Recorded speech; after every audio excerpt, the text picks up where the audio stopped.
রাদিয়াল্লাহু তাআলা আনহুর বর্ণনা, আমি আল্লাহ নবীকে প্রশ্ন করলাম, ইয়া রাসূলুল্লাহ, আল্লাহর কাছে সবচেয়ে প্রিয় আমল কোনটা আপনার কাছে জানতে চাই। নবীজি জবাব দিলেন, আসসালাতু আলা ওয়াক্তিহা, সময় মতো নামাজ পড়া আল্লাহর কাছে সবচেয়ে প্রিয় আমল। ক্বালা সুম্মা আইয়ুন ইয়া রাসূলুল্লাহ, সাহাবী প্রশ্ন করলেন, এরপর আল্লাহর কাছে সবচেয়ে প্রিয় আমল কোনটা? নবীজি জবাব দিলেন, বিররুল ওয়ালিদাইন, পিতা মাতার প্রতি সৎ আচরণ করা।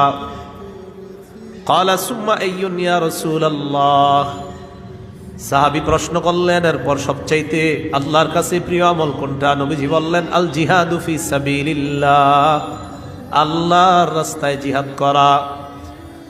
তাহলে হাদিসের মধ্যে নবী এক নম্বরে বললেন সময় মতো নামাজ পড়া আল্লাহর কাছে সব